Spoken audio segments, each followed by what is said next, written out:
There hasn't been a lot for Warner Brothers to celebrate over the past few years. Even before the merger with Discovery, things were rocky. Since then, there have been some high highs and some low lows.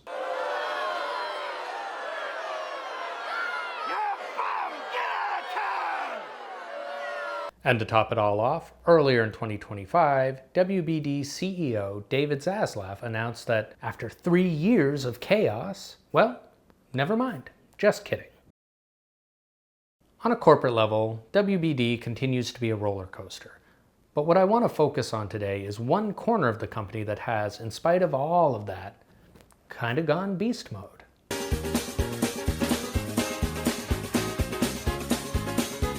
Quick aside here, I'm not really going to be talking about the other parts of the company like the TV studio, HBO, Discovery, or the cable channels. I'm just focusing on the main film studio and DC studios. So for brevity's sake, when I say WB or Warner Brothers, I'm talking specifically about the film studio unless I say otherwise. Okay, so WB is wrapping up its best summer in years. Starting with a Minecraft movie, WB put together a record-breaking run of #1 box office openings with Sinners, Final Destination Bloodlines, F1, Superman, and Weapons. But alright, fine, so WB had a good summer. Is that really worth a whole video? Well, I think there's more to the story here.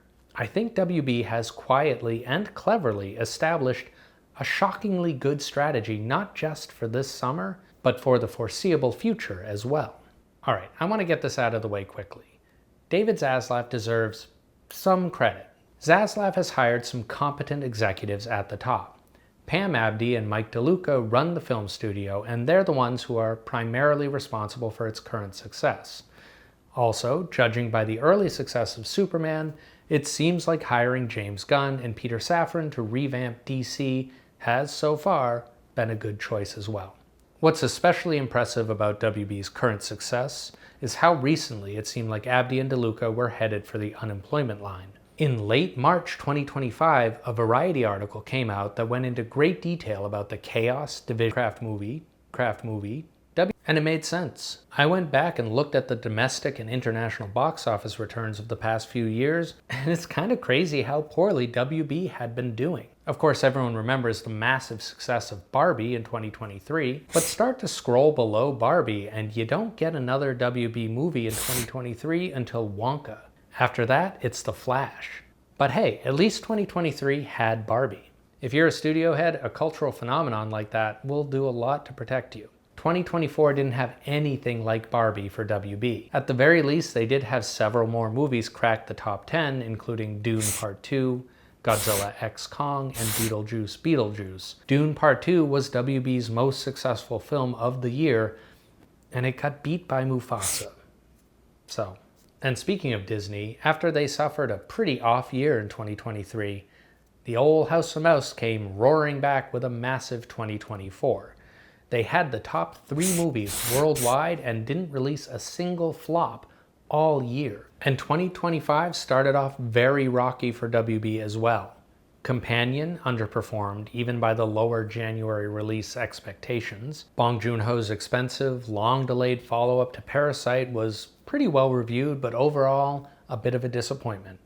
And The Alto Knights, a De Niro crime drama championed by David Zaslav himself, was the biggest flop of the bunch, grossing $9 million on a $50 million budget. And it's right around this time that Variety article comes out. But buried in the midst of that article about all the ways that Abdy and DeLuca are finished, there's a brief mention about how they're both pretty optimistic about 2 movies. And sure enough, just a few days after that article dropped, a Minecraft movie had a massive opening weekend and went on to become, for a while, the biggest movie of 2025. A couple weeks later, Sinners blew away all expectations and made a monstrous $278 million domestically, which is an absolutely insane number for an R-rated horror movie about the Jim Crow South. And the hits just kept coming from there with Superman, F1, Final Destination, and Weapons. As for the final 3 movies on WB's 2025 slate, as of recording, none of them have come out yet. Okay, editor Steve here. So in this section, I did a bunch of conjecture about the final 3 Warner Brothers releases of the year, which were at the time Mortal Kombat 2, The Conjuring Last Rites, and One Battle After Another. And then I waited a couple of weeks, and since then, Warner Brothers moved Mortal Kombat 2 until spring of 2026, and The Conjuring Last Rites just had an $83 million weekend, which blew away expectations. And, that actually reinforces my point, the whole point of this video, so, that's fine. The only film for which my conjecture is still relevant is One Battle After Another, which is going to come out at the end of September, a couple weeks after this video goes live. Anyway, here's the rest of the video. One Battle After Another is a big-budget action movie by Paul Thomas Anderson. Yes, a big-budget action movie by the guy who made Phantom Thread and There Will Be Blood. Now I, for one, am extremely excited about this movie. I'm a huge P.T. Anderson fan, which is surprising until you look at me. But the film definitely falls into a weird dead zone. Is it a prestige P.T. Anderson Oscar bait film? Or is it a high-octane action comedy? Normally, a P.T. Anderson movie underperforming at the box office isn't really a huge deal. His films are usually pretty cheap.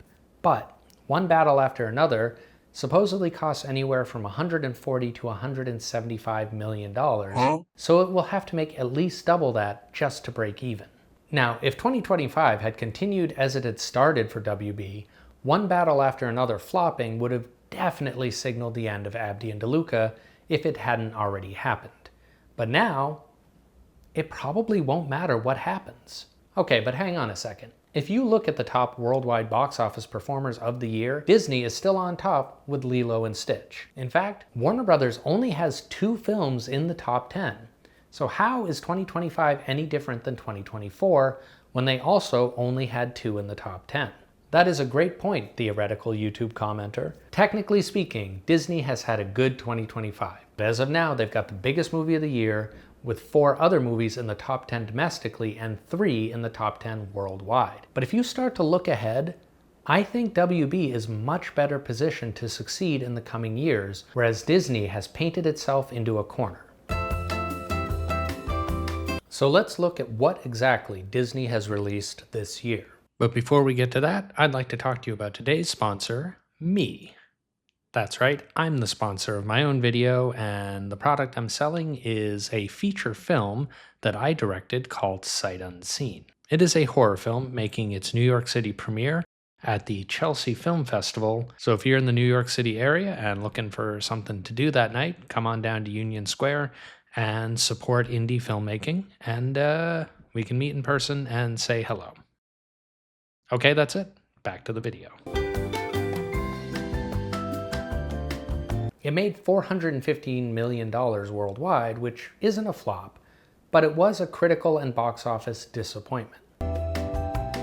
If you're watching a video on YouTube, as you clearly are, you almost certainly watched several videos about Snow White, a movie that seemed to heal the political divide of this country by getting everyone to agree that it was terrible. It grossed $205 million. Maybe not a disaster, but it didn't make any money.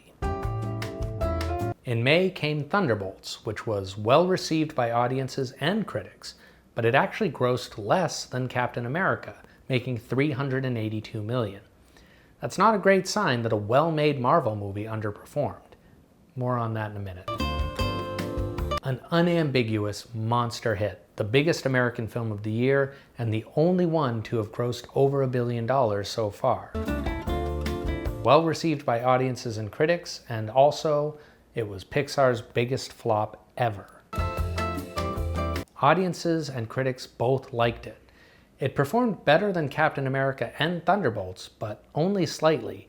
As of now, it's far behind movies like Mission Impossible and F1. So far, it's made $96 million worldwide. Nothing mind-blowing, but for a smaller budget legacy sequel, it definitely wasn't a flop. Only 2 movies are left on Disney's slate for 2025, Tron Ares and Zootopia 2. The Tron franchise is a weird one. Neither it nor its sequel have performed particularly well. Will Tron Ares change that? If I were to bet money, I'd say probably not, but you know, who knows? We'll see. Zootopia 2, on the other hand, will probably be a pretty big hit. And it'll be a nice capper to Disney's pretty good 2025. And for the record, I'm not counting 20th Century Studio or Searchlight releases, which are technically part of Disney. This is mostly for brevity's sake, but even if I did, my argument wouldn't fundamentally change. With a Star Wars movie, a Pixar sequel, a live-action remake, and an Avengers film, 2026 is probably going to be a pretty big year for Disney. So, what's the problem here? The first and biggest elephant in the room is superhero fatigue, specifically Marvel fatigue.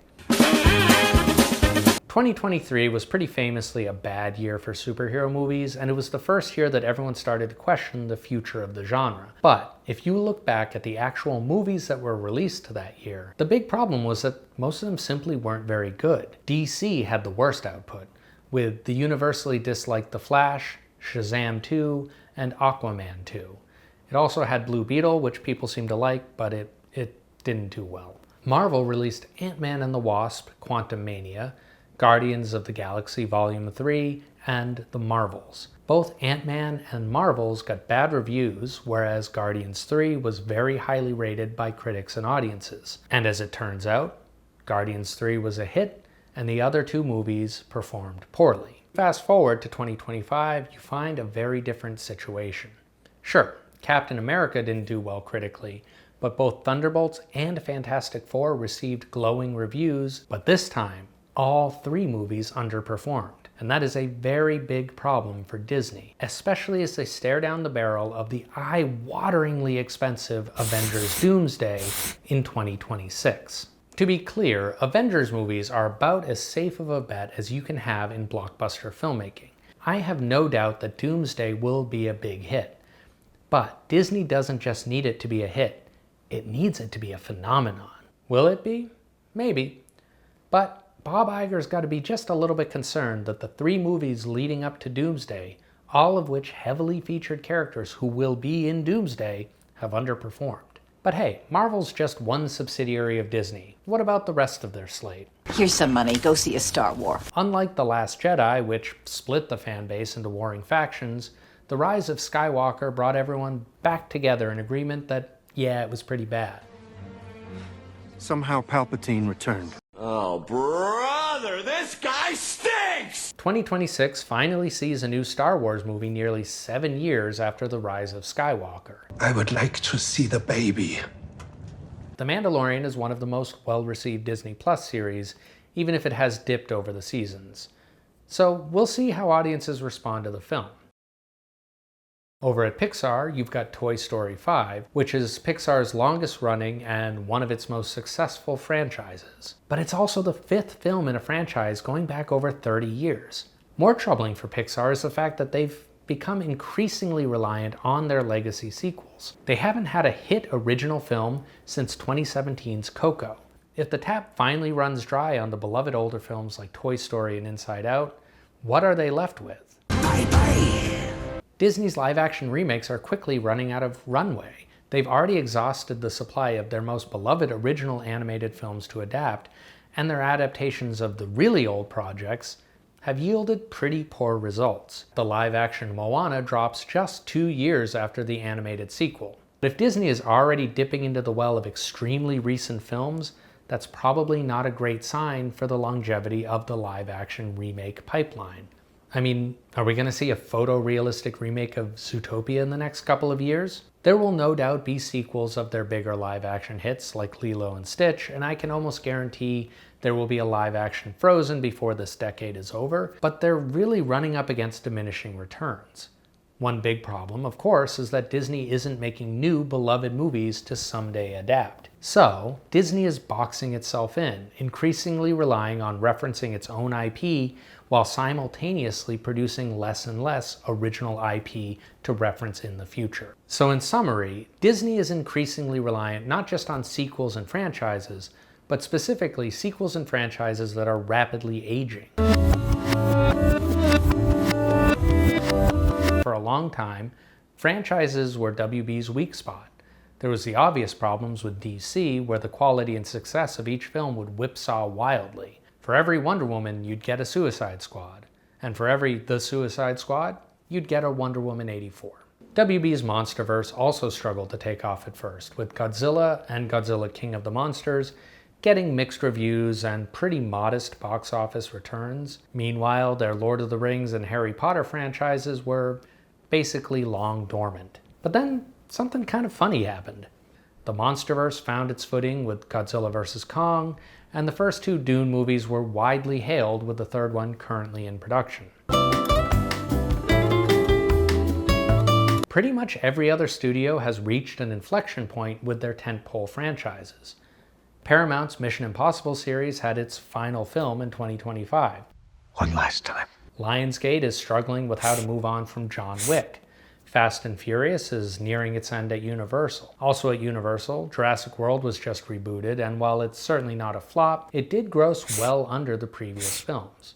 And then, of course, Disney, I've already gone over a bunch. Meanwhile, over at Warner Brothers, they've managed to almost entirely avoid this same fate. While the box office failures of a lot of those films hurt them at the time, it's ended up being a blessing in disguise because WB is now much less beholden to its own IP. As a result, WB has been forced to make more original films, and now that's finally paying dividends. After the runaway success of Barbie, WB has leaned into finding new franchises, new IP, and working with singular directors. That hasn't always worked out, as we saw with Mickey 17 and Alto Knights, but Sinners, F1, and Weapons have shown that when it hits big. I'm not trying to say that WB is going full A24 and only focusing on filmmaker-driven art house and genre fare. Chicken jockey! So who knows what happens with the future of Warner Brothers, particularly as the parent companies split apart. But Pam Abdy and Mike DeLuca have shown extremely good judgment in how they've developed and marketed their films. And I think it's a good strategy for the studios in general. Stuff like Sinners, F1, and Weapons show that there is an audience hunger for original films, and that you don't have to just keep rehashing the same IP over and over again. I'm just more excited to see the movies that have been coming out of WB than I am the movies coming out of Disney. So believe it or not, I gotta hand it to Warner Brothers. I think they're doing a great job, and I hope it continues. That is it for me. Thank you so much for watching. Be sure to like and subscribe, and let me know what your favorite movies of the summer were.